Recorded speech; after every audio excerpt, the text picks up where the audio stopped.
السلام عليكم ورحمة الله وبركاته. أهلا بكم في يوميات صعيدية. اللهم صل وسلم وبارك على سيدنا محمد وعلى آله وصحبه أجمعين. إن شاء الله النهاردة فيديو روتين كده، روتين بسيط. أنا على قد ما بقدر أعمل لكم فيديوهات وأصور بعمل. ادعوا لي كده إني يعني ربنا يقويني ويديني الصحة، عشان خاطر أنا عايزة أقول لكم تعبانة في الفترة دي في الحمل أكتر من الشهور الأولانية. فقلت اعمل لكم كده فيديو على قد ما بقدر اقوم. عندي دوخة شديدة الفترة دي وتعب كده، حاسة بهزلان في الجسم. فربنا ان شاء الله يشفى عني كده ويشفى عن كل مريض ويقوم كل واحدة حامل بألف سلامة. اول حاجة انا دخلت اعملها كانت اوضة الاطفال. كان بصوا ليا فترة الغسيل كان عندي متكوم، وكان غسيل كتير خالص، يعني غسلت غسيل في يوم وتاني يوم شلت الغسيل والكلام ده، وقلت ارتب الاوضه واطبق الغسيل كده في الدولاب واطبق الفوط والغسيل كله اللي انا كنت شايلاه يعني. فانا هنا رجعت نظام الاوض لاني ما بعرفش افتح دولاب البنات ولا بعرف افتح البلكونه. فرجعت السريرين كده، وكان بصوا كميه الغسيل اللي عندي كتيره خالص. يعني عايزه اقول لكم من بعد الخطوبه بتاعت بنت اختي، الغسيل اللي لبسناه بقى، ولما رحنا جبنا الذهب والهدوم وغيرات البنات، بقيت بصوا يعني نغير ونركن نغير ونركن. فكان المنظر بصراحة يعني الغسيل كتير، فكنت مخلصاه قبلها بيوم. عايزه اوريكم هنا البلكونه. انا طبعا عشان كنت زي ما انتم عارفين ان انا سادة البلكونه بالسريرين، بصوا منظر البلكونه. انا عايزه اقول لكم يعني بصوا خلصت السراير وكنستها كده جوه، يعني ما طلعتش التراب بره كده في الاوضه، لا، يعني خليته التراب في البلكونه ولميته بالجاروف والكلام ده. فكان عندي باكيت الغسيل، فانا اوريكم البلكونه بس. قلت عايزه اطبق باكيت الغسيل ده وروح اكنس البلكونه واديها مسحه حلوه كده، عشان خاطر كانت منظرها يعني فظيع بصراحه. بس هنا كده انا خلصت كده البلكونه، هوريها لكم. بس الارض لسه هنا الاوضه يعني ما مسحتهاش، بس عشان قلت اوريكم البلكونه الاول. يعني قلت انزل الملايات كده واديها تلميعه وتبقى الاوضه خلصت. بصوا ما بغرق، يعني انا البلكونه مسحتها مسحه كويسه خالص، ومسحت السور ونفضت ال الخشب بتاع البلكونه والكلام ده. بس الاوضه اديتها تلميعه بسيطه، لاني الدنيا برد وصعب انها تنشف، وفي نفس الوقت انا زي ما انتم عارفين عامله كسوه للمراوح، فمش بشغل المراوح، فالتنشيف بالنسبه لي صعب يعني. خلصتها طلعت على الصاله. بصوا عايزه اقول لكم الصاله يعني متبهدله متبهدله. انا ما شلتش الموكيت ولا اي حاجه، لاني قلت ممكن اخر الشهر ده واشيل الموكيت، والسجاد ده بنفضه كده وهفرشه. وقلت باذن الله باذن الله يعني على اول الشهر كده قبل رمضان هوديهم السجادات يعني مغسل، لاني انا مش هقدر يعني اغسل سجاد في البيت طبعا زي ما انتوا عارفين، عشان ان انا الحمل وكده. فقلت لا، اوديهم المغسله يتغسلوا و... والموكيت ده اصلا يعني بنفضه تنفيضه كويسه وبشيله. وباذن الله يعني على دخول الشتاء بوديه مغسله يتغسل، ما بغسلهوش وانا شايلاه. يعني في ناس تقول اعينه والكلام ده، ما بشيلهوش وانا يعني رايحه اطبقه واشيله في مكان، لا، بغسله اول ما بطلعه الموكيت، عشان الريحه بيبقى نظيف والكلام ده والتراب.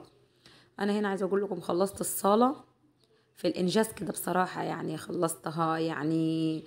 هنا برضو كان الشباشب يعني عزكم الله البنات كده، غسلت لهم الشباشب ورحت قلت خلاص كده الصالة بقت زي الفل. عندي هنا الشاشة الحمد لله جات يعني. انا يمكن في فيديوهات قبل كده مش عارفة شفتوها ولا لا، الشاشة حصل حرق في الليدات بتاعت الشاشة يعني والكلام ده، وديناها التوكيل واتصلحت. كان تكلفتها جامدة يعني، خدت 4000 جنيه. فالحمد لله قدر الله ما شاء فعل. هنا دخلت بقى على الأوضة دي. أنا كنت شايلة غسل الستارة اللي هي النبيتي، اللي هي القماش اللي هو الكابوتونيه التجيل. فكنت عايز أشيل الستارة دي واغسلها، وهنا برضو البلكونة عندي فيها تراب بسيط، قلت برضو هديها كنسة ومسحة كده عشان خاطر تبقى نظيفة، يعني امسح الحبال السور، البنات لو دخلوا ورايا ما يبقاش فيه تراب ويدخلوا على السجاد والكلام ده. عايزه اقول لكم الاوضه هنا نظيفه، يعني شلت السجاده بتاعتها وركنتها، قلت ايه لغايه ما اخر الشهر اديهم كلهم مع بعض. في سجادتين اصلا في الصاله كبار وسجاده الانتريه والكلام ده، قلت اوديهم الثلاثه المغسله. والحاجات اللي هي زي المشايات والكلام ده عادي تتغسل في البيت. ربنا يعني يقوينا ويعيننا. بصوا انا عايزه اقول لكم ممكن يعني شلت الستاره انا وقلت اديها كده غسله في الغساله. كل يوم والتاني بشيل ستاره من الشقه اغسلها واركن، اغسلها واركن، بخفف على نفسي. ليه؟ لان انا ممكن شهر رمضان ما بركبش ستاير، ويعني بخليها على العيد، لان انا عندي غيار واحد للستاير. فكنست البلكونه ومسحتها ومسحت الحبال وقلت عشان برضو عندي غسيل انشر والكلام ده، ونضفت الانتريه تنظيفه كويسه. شهر رمضان ما حدش بيروح لحد وبفضل سايباه كده البيت، كل يوم بعمل حاجه فيه. يعني في رمضان مثلا اواخر رمضان بنطلع، لو طلعنا الصيفي، لو بقى خففنا غيرات لاولادنا، بنغسل مثلا الحيطان، مش عارفه ايه الكلام ده. فعايزه اقول لكم يعني في رمضان انا بعمل الحاجات دي. فانا خلصت كده الاوضه والصاله، اوضه الاطفال، دخلت على الحمام. بصوا الحمام كان ليا يعني اسبوع او اكتر ما غسلتهوش بسبب تعبي. فانا كنت عايزه انضف البتاعه دي، الركنه دي كده اللي هي بحط فيها الحاجات، اللي هي الشامبو والصابون والمعطر والحاجات اللي زي دي. وعايزه اغسل المرايه. انا فاتحه الميه هنا لان الميه ضعيفه، فلو ما سبتهاش شغاله كده بتقطع الميه. الحوض برضو عايزه تغسل غسله كويسه. المرايه كانت برضو مكسوره، انا وريتها لكم في روتين في الصاله، كانت مركونه اتعملت مرايه، يعني حاجات فيها اتركبت وحطيتها.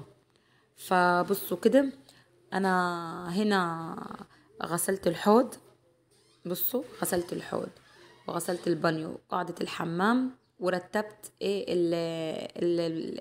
البتاعة دي المنظم، وغسلت المراية. ما بحطش عليها حاجات كتير عشان لما كنا حاطين بقى مزيل والكلام ده عليها وجعت. انا هنا برضو حطيت ديتول ده اصلا يعني ليه عندي يمكن 6 7 شهور، هو وهربك. فبستخدم يعني ما بستخدموش كتير عشان ريحته والحمل، ما بستخدمش يعني في نظافتي كتير. فليه عندي، انا عارفه انه مقاطعه والكلام ده، بس انا ليه عندي فتره جامده بصراحه. بس حطيت منه كده معطر للارض وخلصت الحمام ودخلت غيرت ايه هدومي عشان خاطر اعمل اكل. الاكل هيكون ايه معانا؟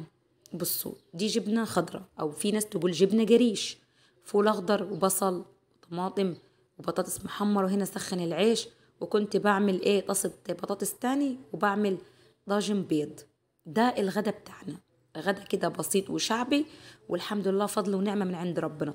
بس يا ريت لو وصلتي هنا ما تنسينيش بلايك، بالله عليكم يا جماعه لايك. داخل علينا شهر كريم، وحياة الشهر الكريم ده ما تنسونيش بلايك، وفعلوا جرس تدوسوا على كلمة الكل عشان كل ما نزل فيديو جديد يوصلك. فأنا عملت هنا ال الأكل، قلت الحمد لله. يعني يا ريت تتفضلوا تتغدوا معانا. كانت لقمة كده بسيطة، بس الحمد لله فضل ونعمة طبعا من عند ربنا. نحمد ربنا على أي حاجة. فقلت أتغدى عشان أقدر إيه، أنا كان عندي الغسالة قربت تخلص، فقلت أنشر الغسيل بالمرة. كان عندي غسيل كتير بصراحة للبنات، فاوريه لكم. بصوا انا هنا اهو كان عندي كميه غسيل كتيره. يعني انا كنت الاول ما بسيبش الغسيل بالكميه دي، بس عشان الحمل والتعب. فالغسيل دي باذن الله اشوفكم فيديو جديد. استنوني بس، شجعوني كده بلايك، واشتركوا عندي في القناه وشرفوني ونوروني. باذن الله اشوفكم على خير فيديو جديد باذن الله، وانتظروني. ولايك لايك لايك. مع الف سلامه.